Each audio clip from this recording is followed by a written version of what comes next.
Who was the secret disciple? Welcome to Bible on the Go with Dr. Dan. The book of John is all about belief.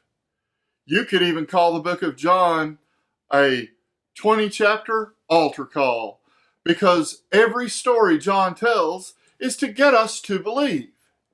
And there's one individual that's mentioned on 3 separate occasions throughout the book of John. All we know about this person is what John tells us. And this secret disciple is Nicodemus. We first find Nicodemus in John chapter 3. It's nighttime, and he's coming to see Jesus. He's a member of the ruling council, the Sanhedrin. He's a Pharisee. He's very influential, and he's a teacher of the law, and he comes to see Jesus at night. We suppose because he didn't want anybody to know that he was engaging Jesus in this conversation. And he starts off, you can read about it all in John chapter 3, by saying, "Rabbi, we know you're a teacher come from God," because no one could do the miracles that you do except he came from God. Jesus engages him in a very strong conversation of saying, unless you are born again, you won't see God. And he says, "How can I be born again when I'm old?" And he says, "Do I enter my mother's womb again? That wouldn't happen."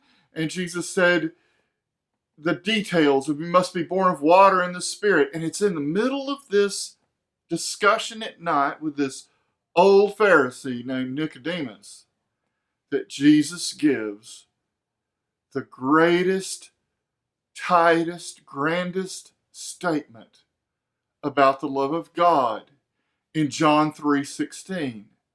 I think it's so important to notice that John 3:16 is not recorded with in a large crowd or after a great healing, but in a conversation with one man at night.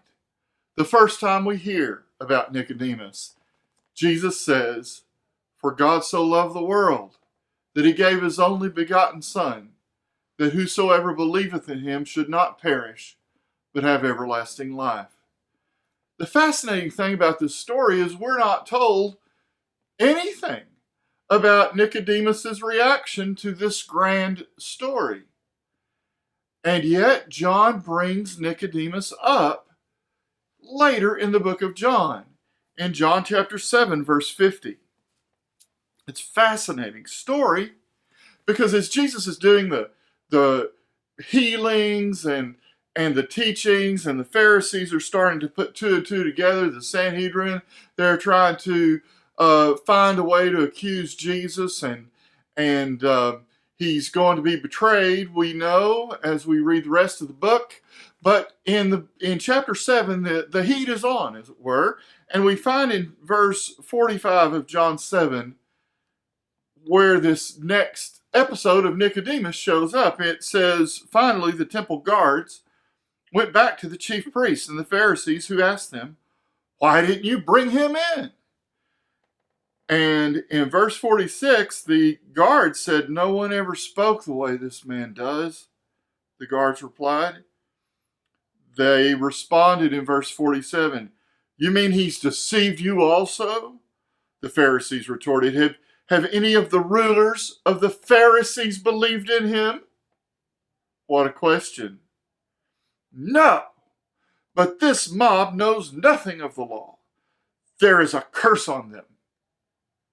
And the very next verse, verse 50, Nicodemus, who had gone to Jesus earlier and who was one of their own number, asked, "Does our law condemn a man without first hearing him to find out what he's been doing?"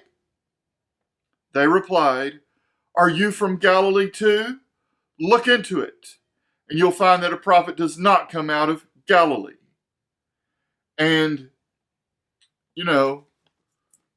commentators are very careful about this passage, because they say, now we can't read too much into this. But we wonder, why did John bring up Nicodemus? And we see Nicodemus at the very least trying to say, let's treat him fairly. Let's not be too harsh. This is the second time that we find out a little bit more about the secret disciple, Nicodemus. And then the last time we hear is in one of the darkest days, if not the darkest day, of human history. Jesus has died. He's been brought down from the cross. And the wealthy businessman Joseph of Arimathea finds his way to Pilate and says, I would like to take charge of the body. I will put it in a new tomb. And Pilate gave him the permission. And John chapter 19 tells us about this, and let's read it together. It says, later, Joseph of Arimathea asked Pilate for the body of Jesus. Now Joseph was a disciple of Jesus, but secretly because he feared the Jewish leaders. With Pilate's permission, he came and took the body away. He was accompanied by Nicodemus. Let's think about this. Jesus has been killed by the Romans on a cross in the most undignified and harsh way. And while he was on the cross, he had declared it was finished. And we know later the veil in the temple was torn in two. We know that there was quite a tumult and an earthquake and all kinds of things. But the fact remains that at this point, Jesus was dead. Why does Nicodemus show up? Why is Nicodemus friends with the secret disciple, Joseph of Arimathea? Why is Nicodemus there? Well, John tells us he was accompanied by Nicodemus, and this is the second time John reminds us who this Nicodemus is.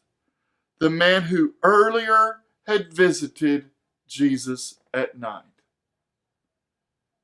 I believe that John, because the whole book is about trying to get people to believe, is trying to show us that Nicodemus began to believe on that night when he came to see Jesus and heard what would become John 3:16.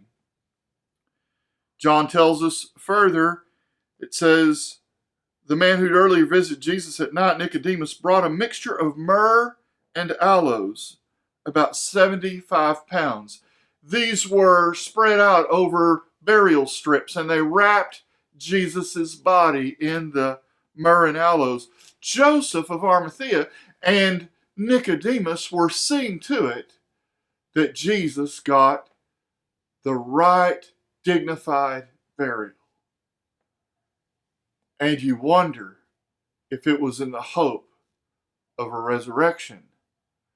But there was no evidence as far as they could see. And so, as these two disciples are wrapping the body of Jesus, we have to pause and say, who was believing in him at this point?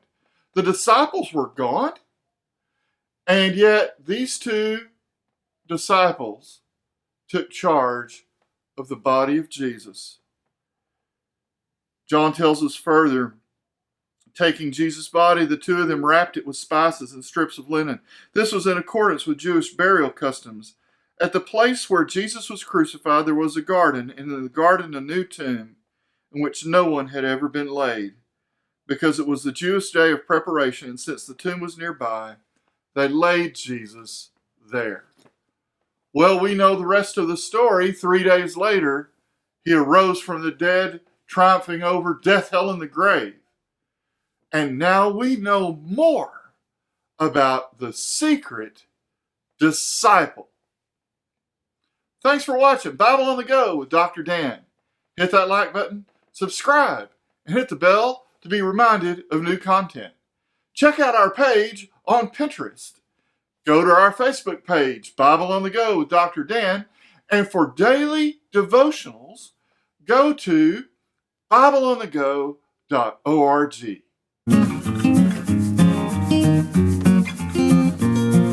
Praise God.